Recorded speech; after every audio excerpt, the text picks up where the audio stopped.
You're listening to the Huddle Up Podcast with Chad Jensen and Zack Kelberman.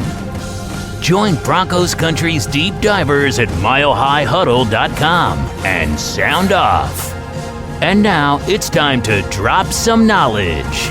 Okay, we're live, but we gotta let it breathe just for a moment. Gotta bring on Facebook. Get the MHH tribe under this tent completely, and we'll fire up this Monday edition. And we are good. Welcome in, everybody, to the Huddle Up Podcast, presented, as always, by Mile High Huddle, powered by Blue Wire Pods. I'm your host, Chad Jensen. With me is my fellow football priest and the deputy editor of milehighhuddle.com, Zack Kelberman. Zack, many a Broncos fan wondered what happened to old Demaryius Thomas, who spent all of 2020 out of football, trying to crack back into the league. It wasn't happening for him.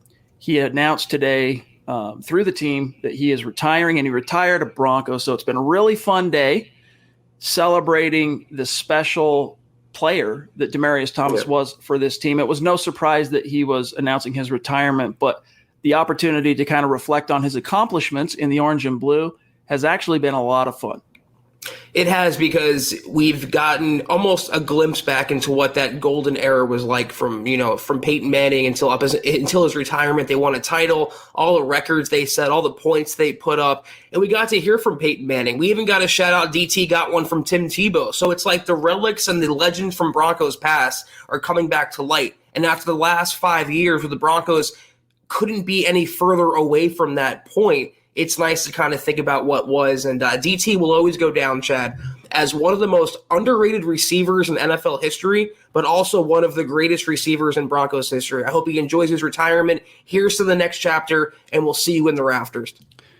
Speaking of, here you go. Here's Peyton's message to DT.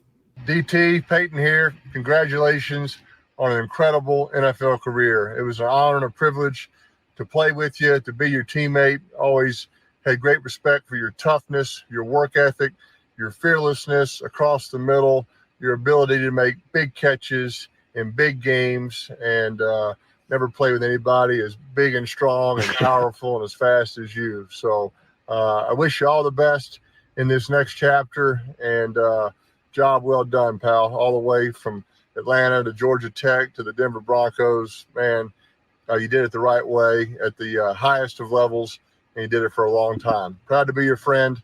Congratulations. That's dope. That's my guy. That's crazy.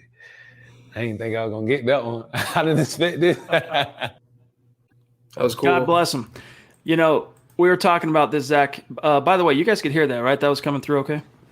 We were talking about this before the show, that probably was among, if not the most special message congratulating DT on a career that he had, because if it's not for Peyton Manning, Demaryius Thomas probably goes on to still develop into a quality wide receiver and probably still goes on to justify his first-round draft pedigree. But without Peyton Manning, man, you don't go 4 consecutive years over 1,000 yards. You don't get 4 or 5, whatever it was. I think 5 Pro Bowl nods probably. You're definitely not winning the Super Bowl. And you're not getting paid those dollar bills. That big contract John Elway gave Demaryius Thomas after he well earned it. Peyton Manning has made a lot of people a lot of money, Zack.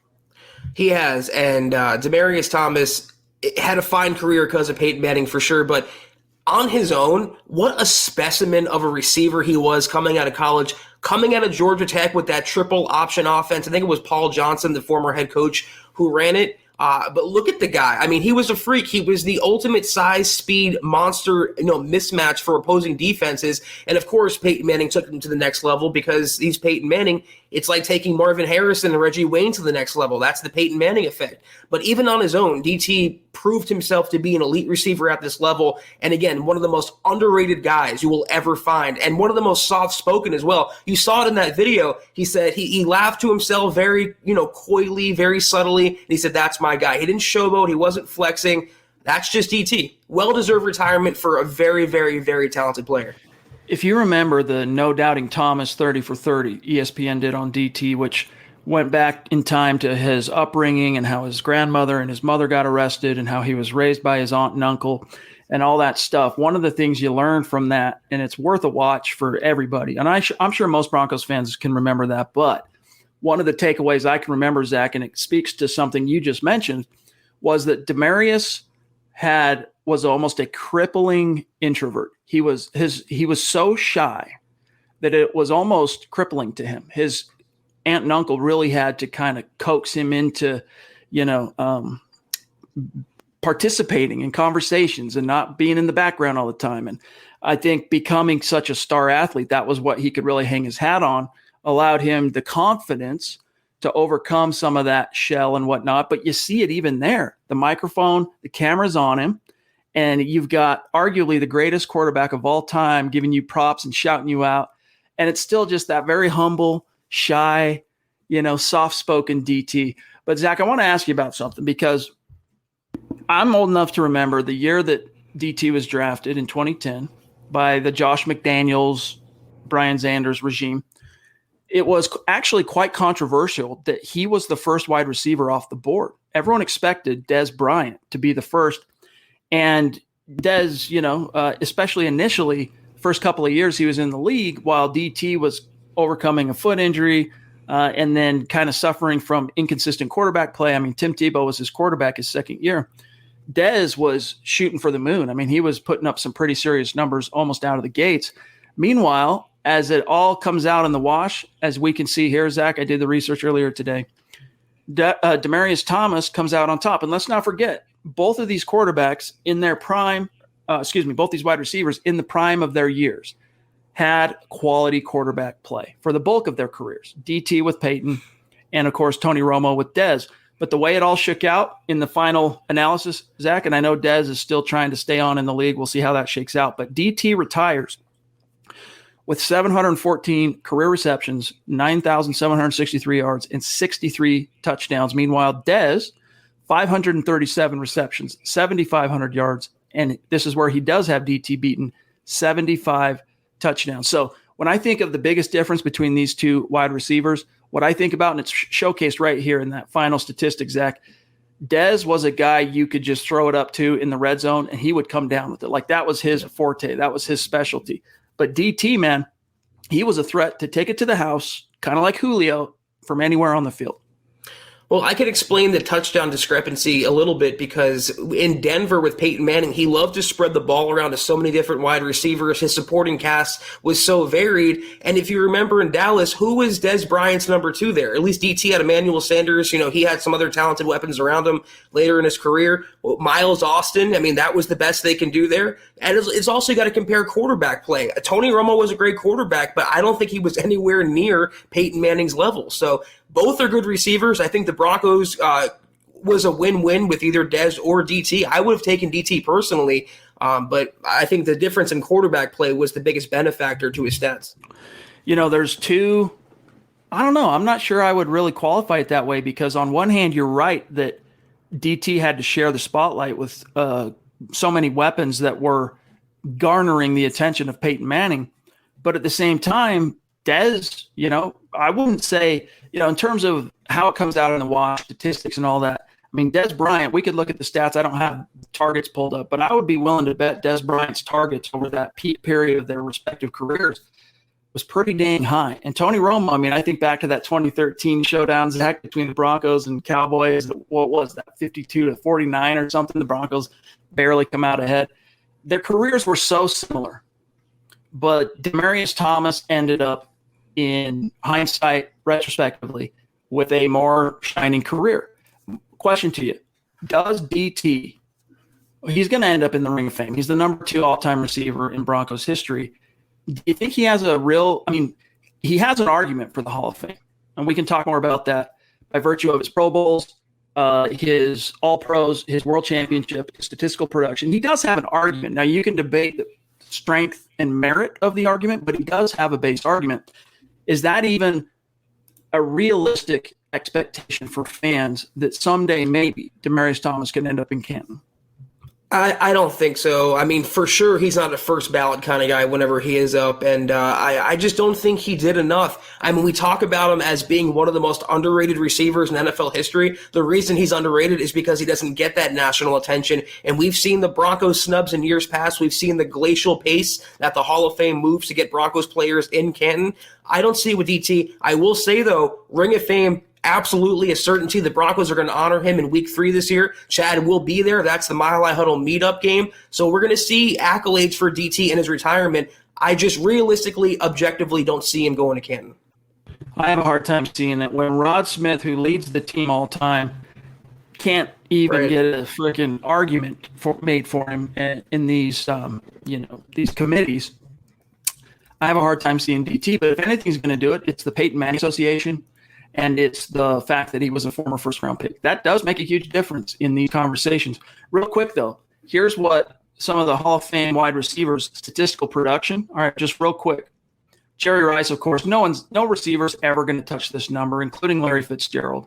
Well, look at that, 22,000, almost 23,000 career yards, dude. I mean, unbelievable. Randy Moss, 15,000. Marvin Harrison, 14. Larry, he's still playing, 17. T.O. 15, Largent 13, Lofton 14, Allworth 10, Carter 13, Tim Brown 14. I'm going through some of these. Meanwhile, all right, I'm trying to see which of these. I mean, look at Michael Irvin. He narrowly edges out Rod Smith in terms of statistical production. He was a first ballot Hall of Famer. DT didn't quite get to that 10,000 mark. That seems to kind of be the floor for modern wide receivers making it into the Hall. But he only came a hair short, Zach. Yeah, I mean, you can make the case for Rod. I think in Broncos lore, I think he's the greatest receiver in Broncos history, but DT's a close second. I just, again, objectively, he didn't have that name cachet. He wasn't that controversial of a player like a T.O., for example. He wasn't as overall dominant as a Jerry Rice. He won a title and he was successful in Denver. It just didn't lead to, I think, more national or household fame. But again, Ring of Fame, though, I think is a lock. I want to come back to the Hall of Fame thing here in just a minute, but really quick before we go on. Some quick matters of business, gang. Make sure you are following the podcast on Twitter at HuddleUpPod, the main account at Mile High Huddle. Also, connect with our producer on Twitter, Buona Beast at John K. MHH. My partner in crime here, Zack Kelberman at Kelberman NFL. By the way, Zach, it looks like I'm getting a weak signal, so if I start breaking up, let me know. I might have to pop in. I'll pop in and out. It's a little bit of a robot voice, apparently. Okay. All right, so let me do this real quick. Zach, grab a super chat for Michaela. I'm going to handle something real quick, and I'll be right back into the room. All right. We got that, John, Michaela? Full screen, Huddle Up Pod time. What do we got? Let me try to get Michaela's. Okay, I see you, right? I got you. Thank you, Michaela, $14.99 super. You are the Duchess for a reason. We appreciate you. As always, while Chad restarts his computer and figures that out, Michaela goes, wanted to take a minute to thank the whole MHH family. Happy for DT.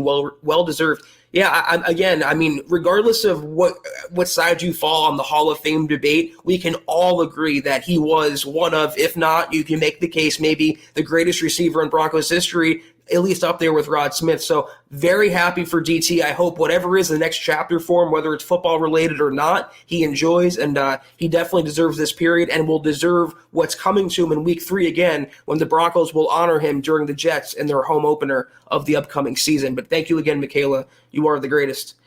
All right, let's take one more. I see Brandon, $5 super. Thank you, Brandon. Bama Broncos. DT was an exciting player to watch over the years. Most definitely DT Ring of Fame.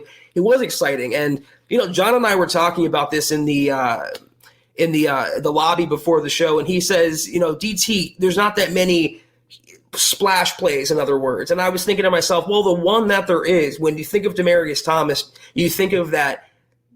Again, the Tebow play. He takes a quick slant against the Steelers in the playoffs, houses it, runs away from the rest of the defense. And when you see a player that is built like that, when you see a player of those measurements with that sort of speed, with that sort of acceleration and breakaway ability, special guy to watch. And I will always be fortunate that I got to see him playing for the Broncos.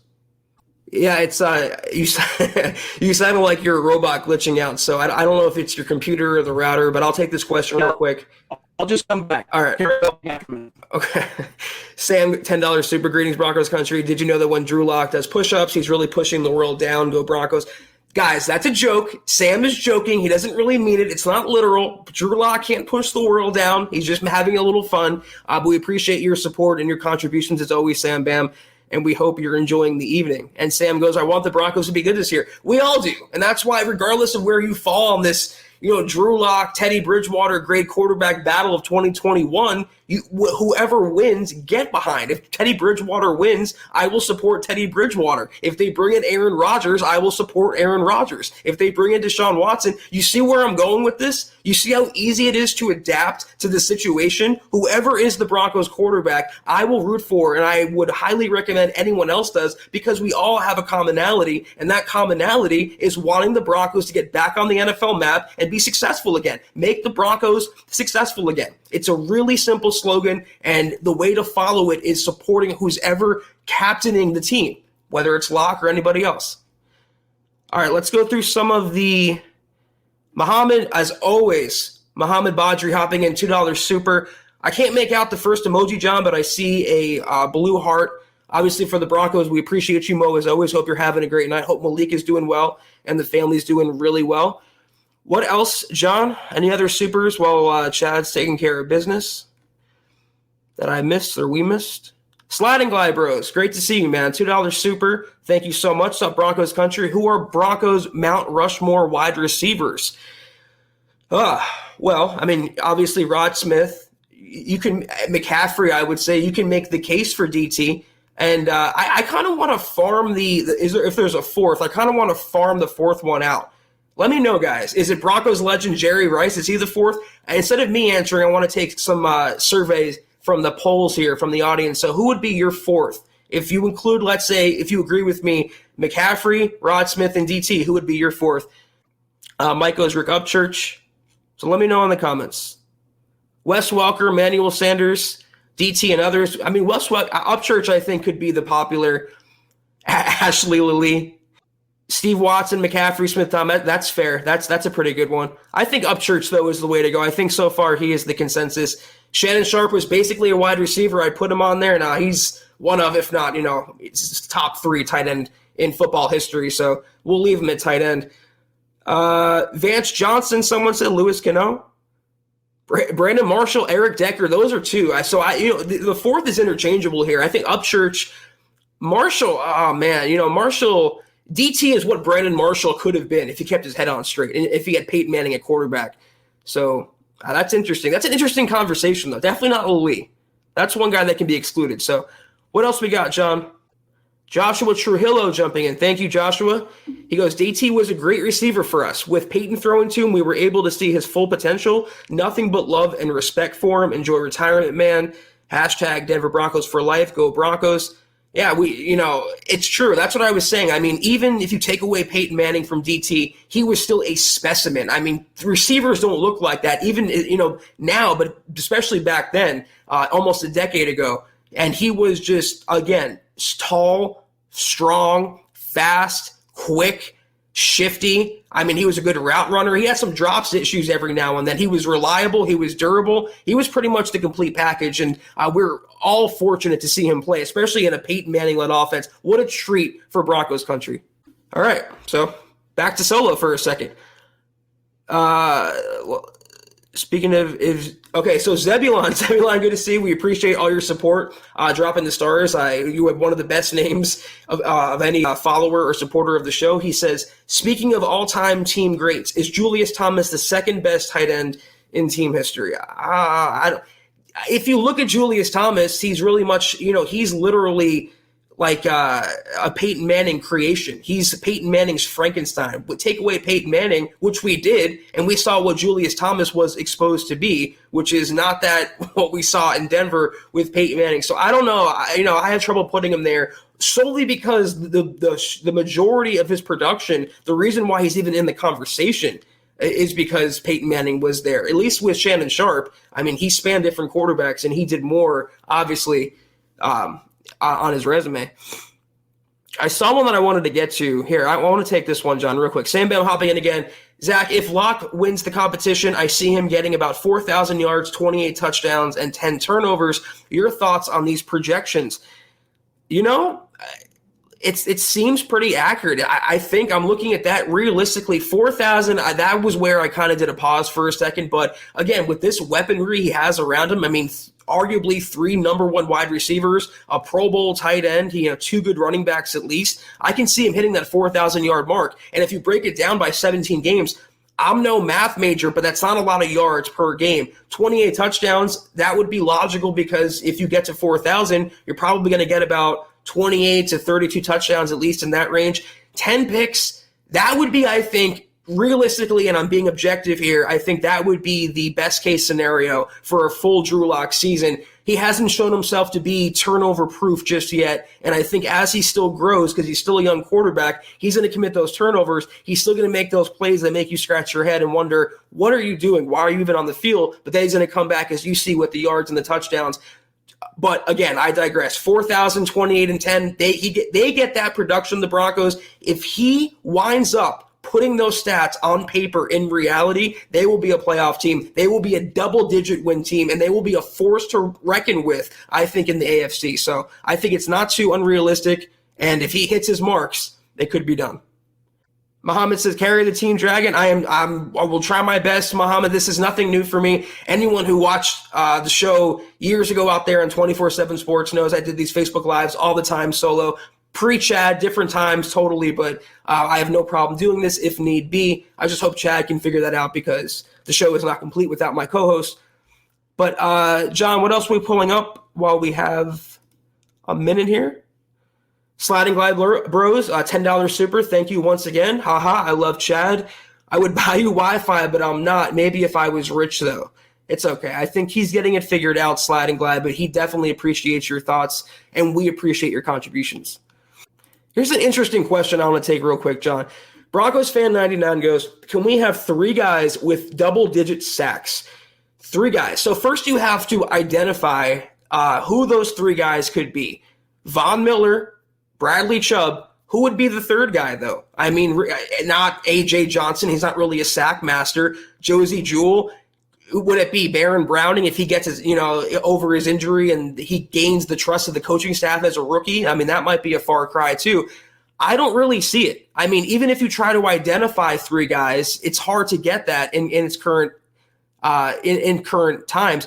Albert Knoppers goes Shelby Harris, Draymond Jones, but those are interior guys, though. I mean, you can make the case that they're going to be doing the dirty work so Von Miller and Bradley Chubb could get those double-digit sacks. It would be totally best-case scenario, and I think the Broncos would flirt with the all-time sacks record if they had 3 guys in double digits, but I believe certainly Von Miller, Bradley Chubb, the floor for both is 12 sacks. I think both can hit 15. So 30 sacks between 2 players, and let the others, like the Malik Reeds, like the Draymonds, like the Shelbys, let them clean up with 8, 9, 10 sacks, maybe approaching those numbers combined. I just don't see 3 separate players, given the way the Broncos defense operates when the strength still is the secondary. And you might see the sack numbers not be so magical as you're predicting, but you're going to see the turnover number skyrocket. You're going to see the interception number skyrocket. Because even if Vaughn doesn't get there, or Bradley Chubb doesn't get there, or Malik Reed, or Shelby Harris, Draymond Jones, this defense is going to be fun. They're still going to cause pressure that's going to change the impact of the play and force a turnover. Pressure is production. And I think the Broncos defense will be very productive this season. In sacks, yeah, maybe not 3 double-digit guys, but a lot of turnovers, a lot of interceptions. It's going to be fun to watch regardless. Dale, good to see you, Dale. Dale Root, $5 super. Thank you so much, Dale. Hope you're having a great evening. Thank you for tuning in with us tonight. He says, doesn't DT hold the record for most receptions in the Super Bowl with 13 against Seattle? He was a special player to watch. Love the humble power he was. That's what jumped out to me as well about watching that video that we played at the beginning. DT getting that phone call from Peyton Manning. Most other players, especially wide receivers, they're literally regarded as divas, and DT wasn't that. DT was one of the rare guys, like a Marvin Harrison, for example, maybe not off the field considering what happened to him.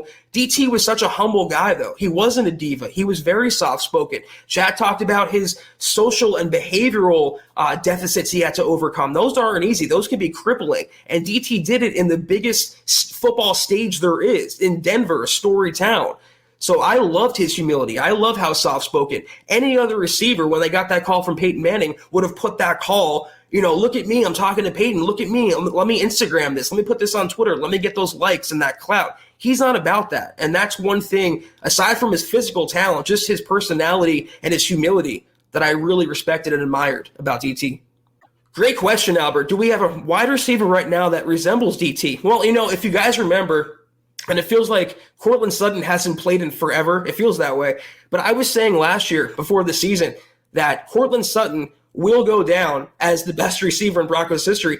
A little bit of a hot take, but when you think about his potential and what he's already done, his floor and his ceiling, I think it's definitely within reason if he gets good quarterback play. If not, maybe not Peyton Manning level, but just consistent, good, to maybe great quarterback play. I think Courtland Sutton's the obvious choice, but DT did it again for many years, and he came out of a very unconventional offense in college, and he had to adjust. And again, he had those off-the-field social issues, and Courtland Sutton doesn't have any of those problems, so he has a ways to go. But right now, physically, they're both big, hulking guys.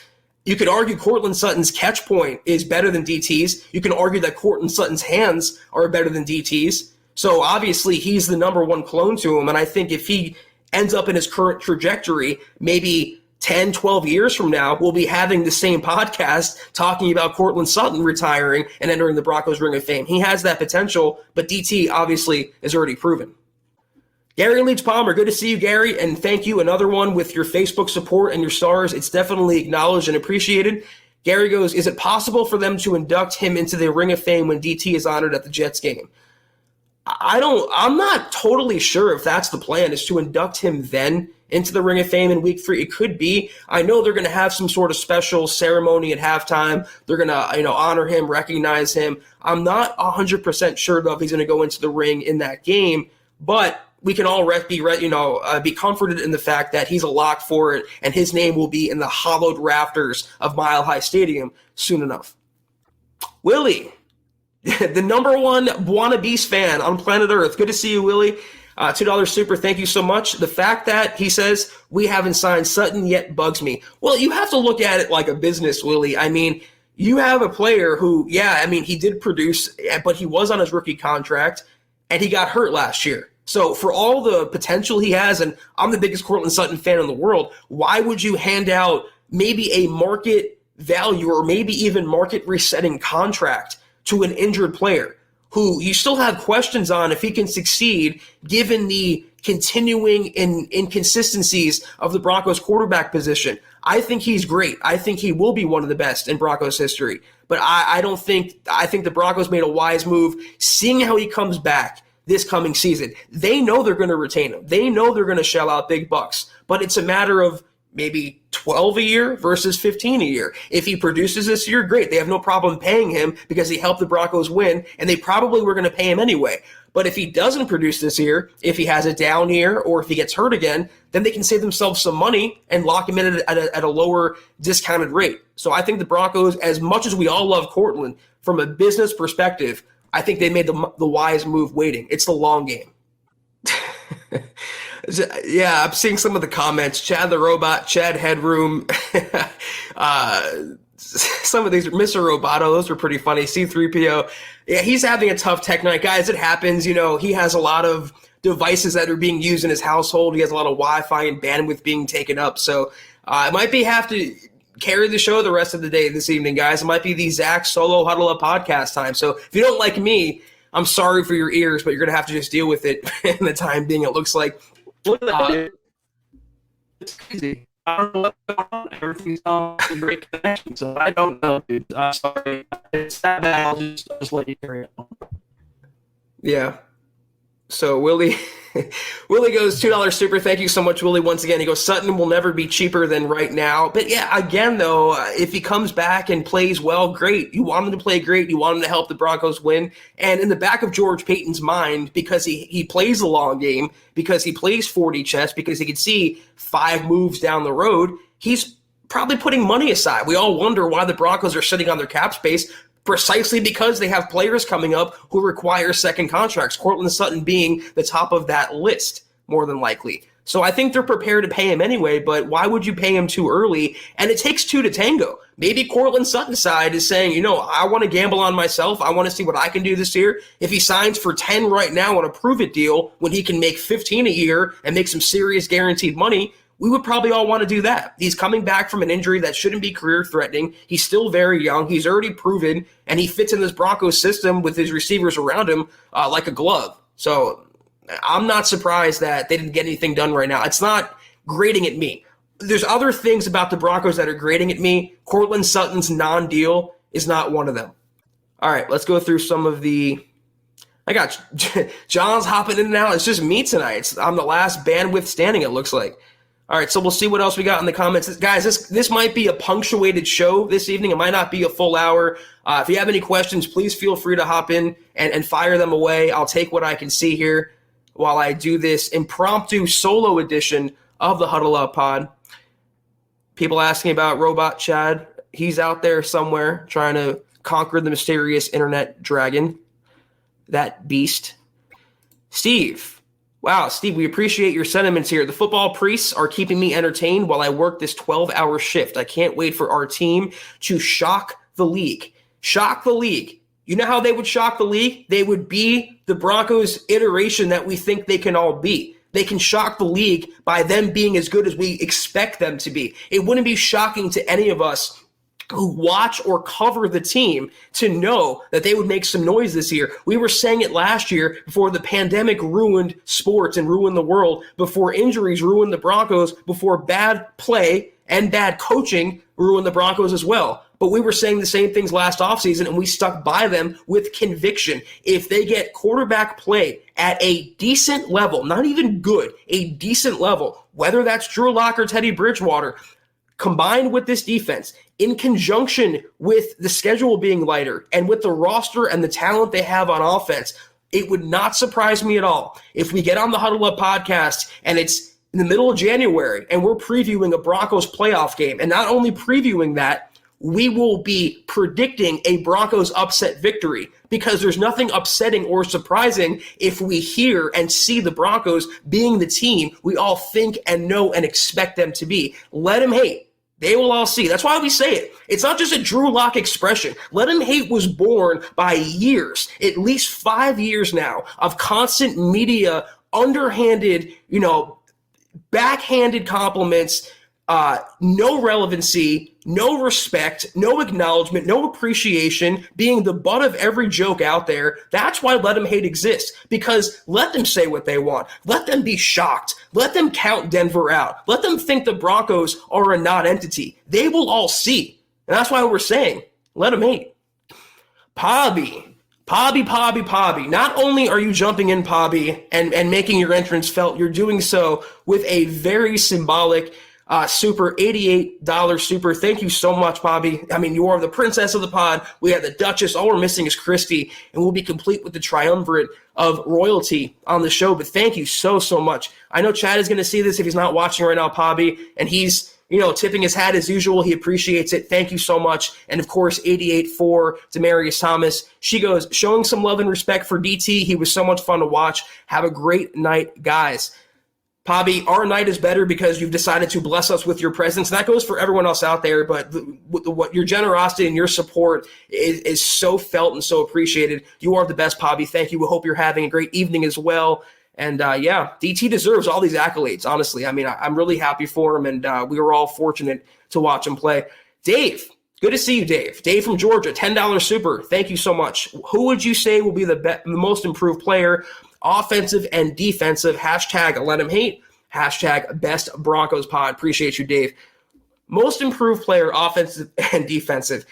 Is that including Drew Lock? Because that's the easy choice here. He's the quarterback. And I think improved because we will see at least most of the iteration that we thought we were getting last year. Other than that, though, I think Jerry Jeudy is another obvious answer. He's going to be flirting with 1,000 yards, and he might hit that number if Drew Lock hits 4,000 or Teddy Bridgewater, whoever's quarterbacking the Broncos. So Drew Lock for quarterback, non-quarterback answer on offense is Jerry Jeudy. He's going to hold it down. And the people that are clutching their pearls right now and labeling him a bust, you guys don't understand how receivers work and how they integrate in the NFL. It takes a while. And especially with the Broncos offense being so broken, it takes doubly long. He's still a rookie, in some ways, Jerry Jeudy. So he's going to be improved big time. Defensive, most improved player. So many were good last year. It's hard to kind of, nail on one. Hopefully Kareem Jackson, if he's brought back at being the starting safety until Jamar Johnson takes over, hopefully. He was really poor in coverage last year, in my opinion, Kareem Jackson. Maybe Michael Ojemudia. I know that won't be a problem because the Broncos drafted and signed and acquired so many cornerbacks, but he was having some problems, dropping interceptions, getting beat in coverage, and maybe not locating the ball at certain times. But the rest of the defense is pretty stacked, man. I really can't think of one defensive guy who's really on notice. I'm going through the starters in my head right now. I mean, Shelby and Draymond, Mike Purcell. I mean, he was injured last year. AJ was good. Jewel was decent. I can't say much about him last year. And Vaughn and Chubb are Vaughn and Chubb. And the secondary is the secondary. So I'm going to go with Ojemudia as most improved. And that's the thing, though, now. That's why the Broncos are in such a fortuitous spot. Even if Michael Lowe doesn't improve, the Broncos have so many other cornerbacks ahead of him. They just drafted Pat Surtain, for God's sakes. But, yeah, I'll land on him as my most improved. Dale, thank you again for your contribution. He goes, Zach, I've heard the takes that Javonte Williams, I'm assuming, will be used sparingly this year, and Denver will be using up Gordon on the final year of his contract. Thoughts? I don't know that you trade up for a running back. I mean, it's one thing to draft one in the second round. Running back is so devalued in the NFL, and the Broncos did, as you alluded to here, just pay Melvin Gordon a lot of money. But you don't draft one in the second round is one thing, but to trade up for that guy and then gush over him is another. So I don't know about sparingly. I think, they're going to make – this is where I agree with you, Dale. They're going to make Melvin Gordon the RB1. They're going to make him the starter in title only because of that contract, because they have to try to save face and kind of squeeze whatever juice they can out of Melvin Gordon, because I think even John Elway acknowledges he overpaid for Melvin. He's a good but not great running back, and great running backs make $8 million a year, not Melvin Gordon. I think Javonte will be the starter as soon as Javonte is ready to be the starter. Gordon is going to be the RB1, but it's going to be a de facto role. And by midseason latest, you'll see Javonte being given the bulk of the snaps. Dave, it's like Zach and I share a brain. Dave, you're wearing the Let Him Hate shirt, so of course we're going to share a brain. I mean, some people just see like-minded, and you and I happen to be like that. So I appreciate your contribution. Michaela jumping in back in, $4.99 super. Thank you again, Michaela. The Duchess, Locke will be the most improved player on offense. Defense will be Chubb. I agree with you about Locke. It's hard to say much about Bradley Chubb, though, considering he came back from a really hard injury, and that's, I think, harder on a outside linebacker than it would be a receiver, being, a knee injury, lower leg injury. But he looked like the Bradley Chubb of old by season's end, and that's all we want out of Bradley Chubb, is to go back to that 2018 level. Well, he was flirting with Defensive Rookie of the Year, and, you can make the case that he should have gotten it. He was flirting with sack records, and he was flirting with this and that. So I can't hammer too much on Bradley Chubb. He started slow last year, and I think if he started out of the gates the way he played toward the end, he would have been exactly like the 2018 version. But again, if we're having to nitpick, and this is my thing, and if you guys saw KK on Sunday, I highly recommend you guys watching it. 5 bubble players on the Denver Broncos who might not make the roster. A couple surprises on there as well. I made the point, as we have, Chad and I, multiple times, if we have to nitpick, if we have to sit here and hem and haw over who is maybe, who needs to be improved, or who could be a cut candidate, or who's overrated, if we have to think about that, that's a good problem for the Broncos to have. That means this roster is deep.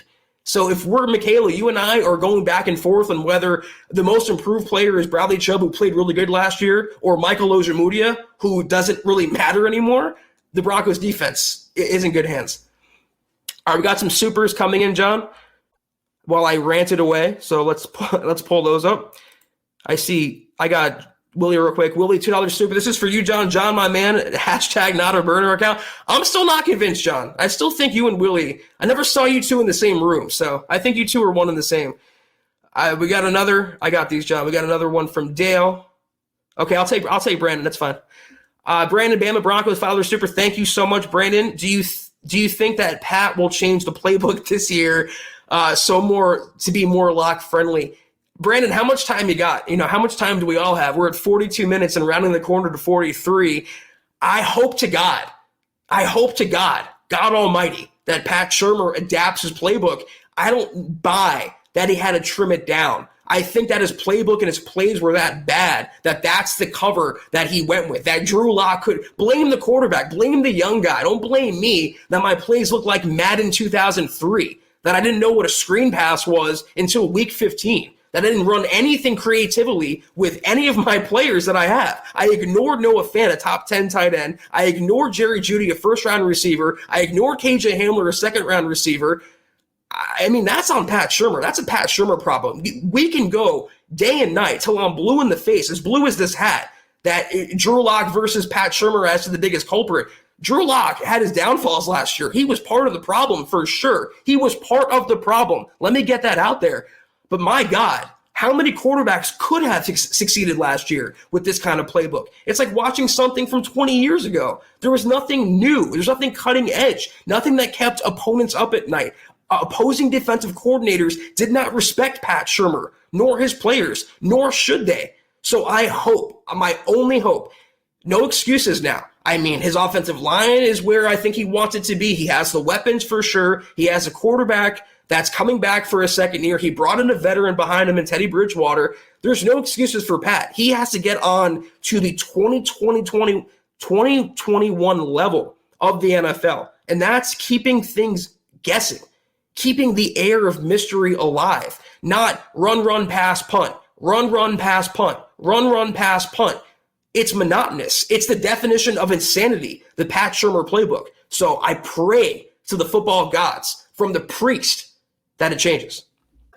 Chris O'Heron, I hope I'm pronouncing that correctly. That's a newer name, though, I believe. So welcome if you haven't been to many of our live stream podcasts. We appreciate you, Chris. He asked, do you think we give both inside linebackers a contract this year or let them go and go in a different direction with Jewell and Johnson? I think one of them stands a good chance to get re-signed, if only because who they're playing in the middle of. And I understand the Broncos have Sternad and they brought in Baron Browning, but that would be very, very lucky if both of those players, Sternad and Browning, developed this year. I think if they got one to a full-time development, they would be in good hands. But for now, Johnson is what he is. I think that's a major upgrade on Todd Davis. And what I mean by that is a two-down thumper, but at least he's passable. I mean, he's average in coverage. You can at least get by with him. You really can't get by. You couldn't get by with Todd Davis in coverage. You really can't get by with Josie Jewell in coverage. I'm okay with paying AJ. Josie, though, has to show me more. I mean, it's one thing to stop the run, but the Broncos have plenty of those guys. And I think it was an indictment on both of them that they drafted Baron Browning and they got him where they did, and they made him a priority because I think he is the future. So one of those guys will get a contract, a second contract, I firmly believe. And I think right now, as it stands, it could be AJ. AJ and Baron Browning are what I think Fangio and George Payton want the future of the inside linebacker position to look like in Denver. Lewis Cano, $5 super. Thank you so much, Lewis. Happy birthday to the Broncos. Go John Elway. When I see these, I always have to Google when his birthday actually is because it's a running meme in Broncos country. Every day is John Elway's birthday. So I'm not sure I believe you, Luis, but happy belated or upcoming birthday to John Elway. I will say that. Dale jumping in again. Appreciate your contribution, Dale. Thank you for joining us tonight. Do you think Teddy has low TD numbers because his dink and dunk passes and since windows get tighter in the red zone, it's harder to score? You can look at it that way. I mean, there's a lot of different factors, and that's just why I want to be fair and not put all the blame on Drew Lock, because it's not just the quarterback. There's 10 other players on the field. There's a coaching staff. There's a lot that goes into it than just the quarterback play. But that's Teddy's game.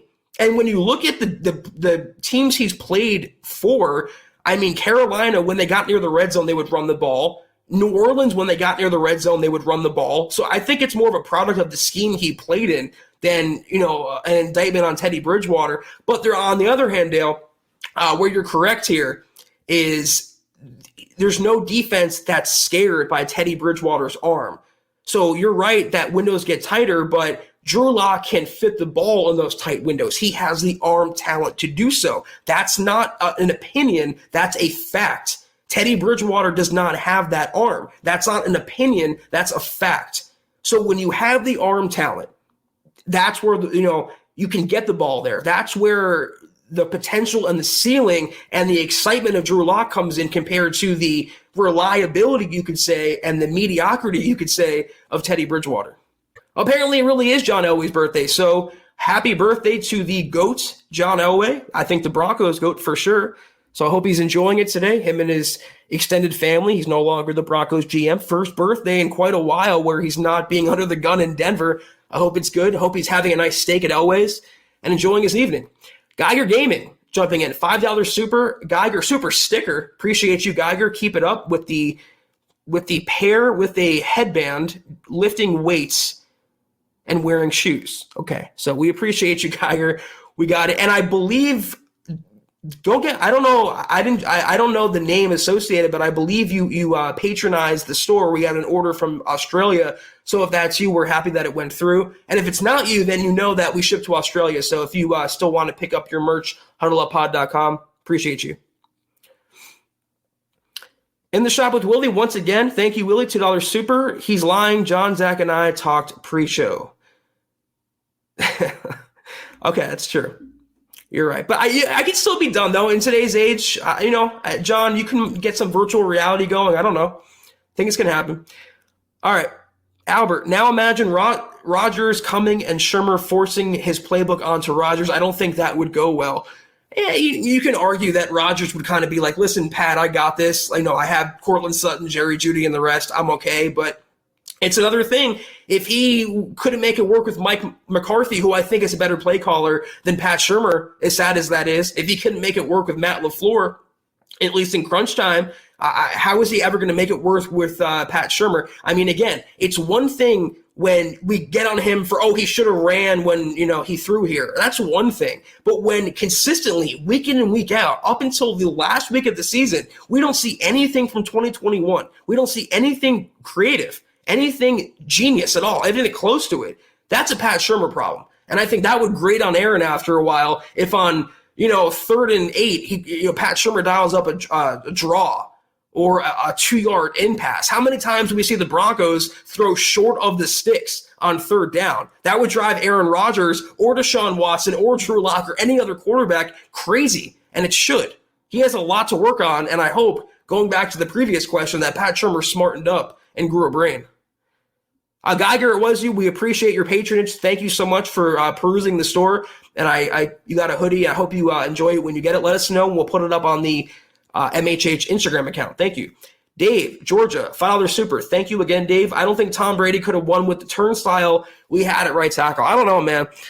I counted Tom Brady out a lot in my life, and, no time more than last year. And I thought for sure the Buccaneers, they'd be an 8-win team, 9-win team. They would get by, maybe get to the second round of the playoffs and get bounced. Didn't work out that way. I know Kansas City was beat up and Mahomes was hurt in the Super Bowl, but Tom Brady is just, you got to acknowledge what he's done. You could use the G word if you want, but you just got to acknowledge the kind of player he is. He proved me wrong last year. He opened my eyes. And I think him being Tom Brady, if I was out there at right tackle, he could have made it work. So, Sam Bam jumping in. $10 super. Thank you so much, Sam. You are quickly becoming a superstar right up there on Mount Rushmore. We'll get the tools and carve your bust soon enough. We appreciate you. My future fantasy team would like to know if you would take Broncos defense over the Bills or Bucks defense. I don't trust the Steelers defense. 2 months till my draft. Thanks. I had a rule in fantasy. The team that was my team, I would never draft players from. I don't know, like back in the day, people who know me, you know, some of you might know this, and I was a big loyalist to the Jets, and I would never draft a Jets player to save my life. Maybe it was superstition or not, but I think this is the year, though, where if all things click, you would take that Broncos defense. And I think there's something to be said about regression for Tampa Bay this year. I'm not saying that they're going to be bad. I'm not saying they're going to miss the playoffs, but that defense was nearing historic levels, at least in the postseason.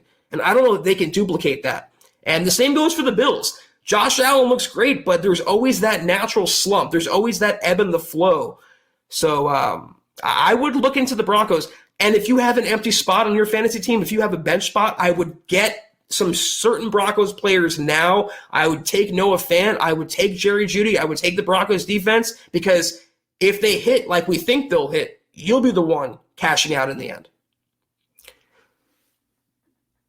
All right, in the shop with Willie, I did an audible oof to Zach saying McCarthy is a better play caller than Shermer. He's right, though. Listen, McCarthy is not a good play caller. I watched him in Dallas last year, even though he wasn't calling plays. They had Kellen Moore.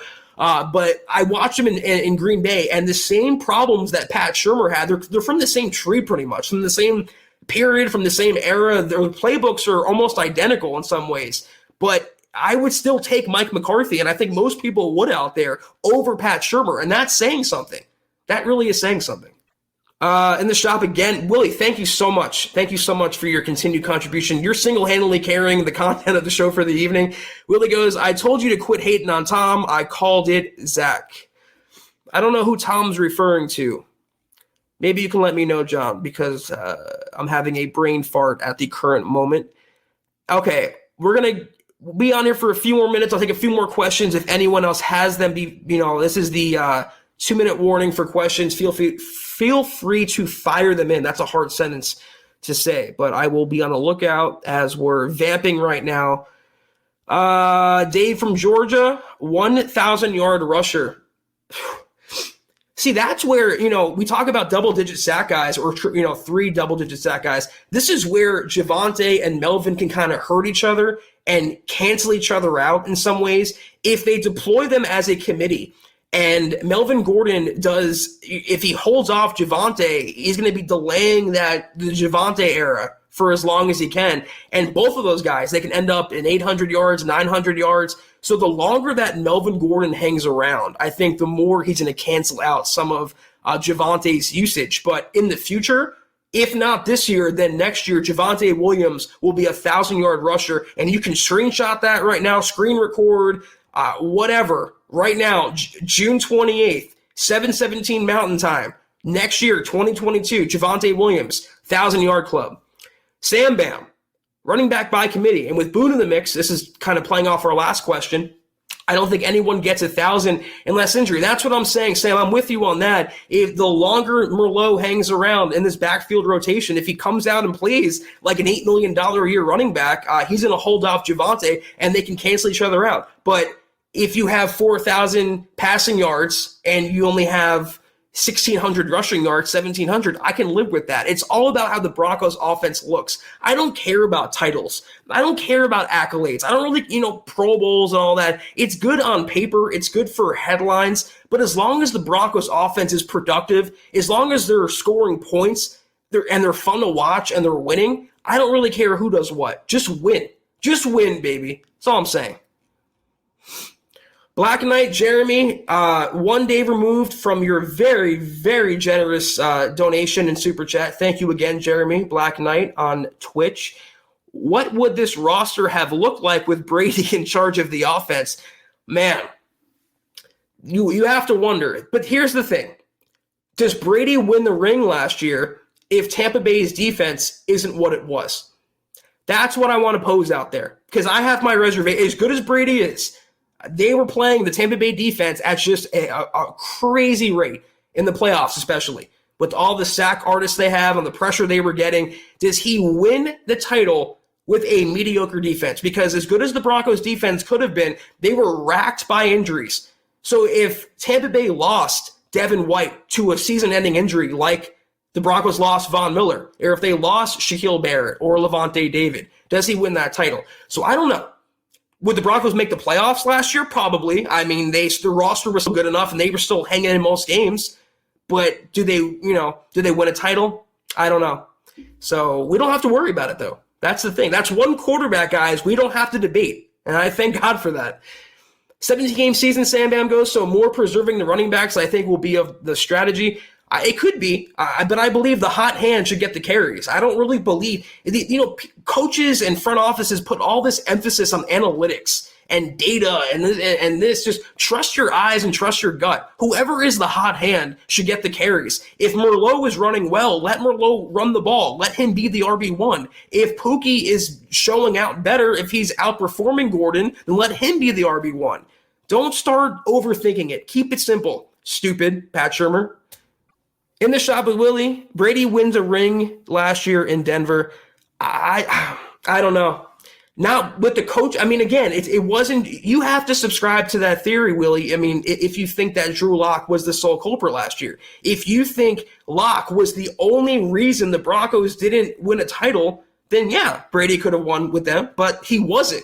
The coaching was still horrible at times. Horrible. Look at the season finale. The Broncos had the longest pass of the season.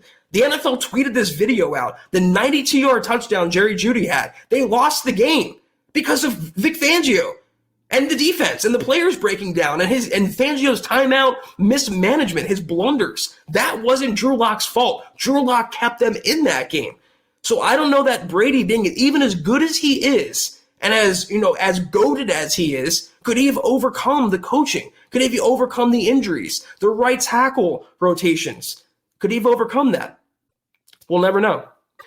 Okay, one or two more questions, and we're hitting the hour mark soon, so we'll get out of here in a few more minutes. Let's see what we have, if the chat hasn't devolved down. Geiger goes, the real hypothetical is what do we look like today if we drafted Russell Wilson? I mean, guys, what do the Broncos look like if they took Dak Prescott, not Paxton Lynch in 2016? I mean, we can have these what-ifs all day, and all we're going to do is drive ourselves crazy and make ourselves miserable. And I don't want to be miserable right now, so it is. A lot of teams passed on these quarterbacks, though. It is unfortunate, but a lot of teams did this. And Sam Bam mentions Watson. A lot of teams are having these regrets as well. The Broncos aren't the only one. And if we focus on every single hypothetical, we're going to drive ourselves mad. I don't really feel like being that way. All right. Free Earth Citizen, I think we'll end with this question.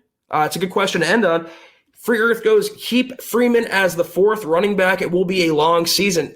I mean, long season or not, though, do you need four running backs? You need four running backs. You have five receivers. You have two tight ends.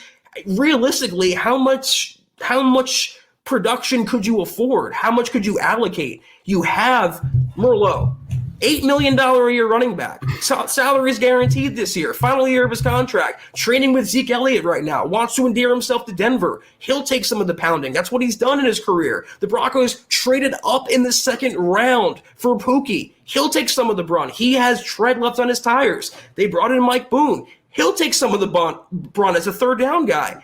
And when you break it down that way, and they can throw the ball a ton as they will, where does Royce fit in?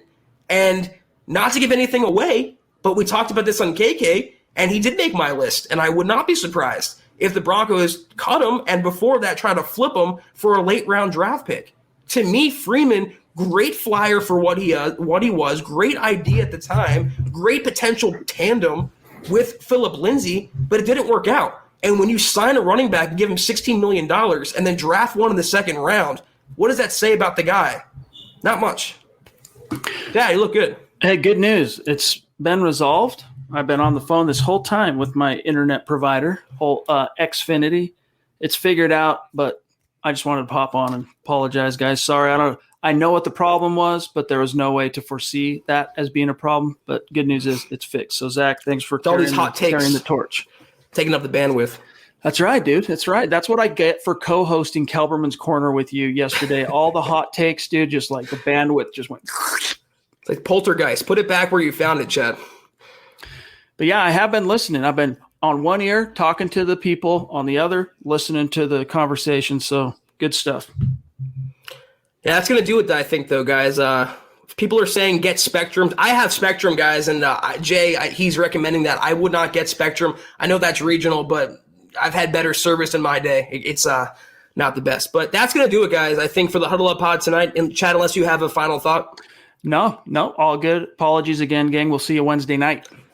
Yeah. So, guys, we appreciate all your support and all your generosity and all your interaction, your questions tonight. I know it was a little bit of an impromptu solo, and I'm on the left side of the screen. I know there's a freak out right now going on probably in some sect of the comment section, but be sure to follow us on Twitter, guys, at Huddle Up Pod. You can follow the mother account at Mile High Huddle. Follow myself at Kelberman NFL. You can follow Chad, as you see, at Chad and Jensen. Be sure, as Willie does for sure, is follow Buana Beast at John K MHH on Twitter. Facebook.com, guys, check it out. Facebook.com/Mile High Huddle Pod. Like the page, follow the page. Also, Facebook.com/Mile High Huddle. Become a supporter if you haven't already. Kelberman's Corner, Broncos Book Club, Trickle Zone, all great content exclusive to you as soon as you hit that button. We appreciate all of you.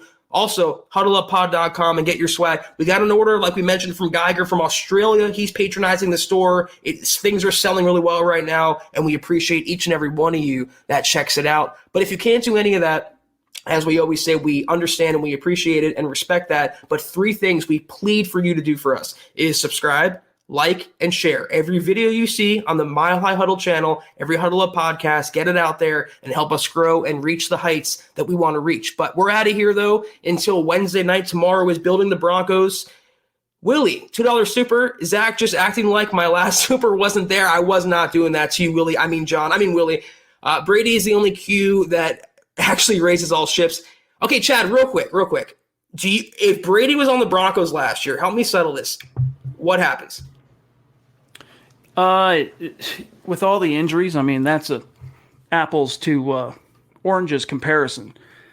I still think it's a team he carries to the playoffs, but I don't think there would have been enough depth there to take it to the house. That's too many stars. I mean, you lost 14, 15 Pro Bowls between Vaughn, Jarrell Casey, Sutton, Bouye, not to mention anything about Callahan, not to mention anything about Purcell. I still think they probably would have got to the playoffs, but I don't think you could have gotten over the hump and beaten the best teams in the conference. You couldn't have got past the Chiefs, I don't think. Right. And plus, you can raise all ships, but those ships are still beholden to the sea. And that's also Nice. That's a very uncertain entity out there. But That's a good line, dude. I've never heard that one before. I'm going to remember that. I'll put it on a t-shirt. Don't worry about it. We'll find a way to monetize it. But we appreciate you guys. Building the Broncos tomorrow. Broncos for breakfast tomorrow morning. We appreciate you. Back in the saddle Wednesday night. Hopefully, Chad, with a good connection. 6 o'clock Mountain, 8 o'clock Eastern. Take care. And as always, go Broncos. You've been listening to the Huddle Up Podcast. Join Broncos Country's deep divers at milehighhuddle.com to keep the conversation going.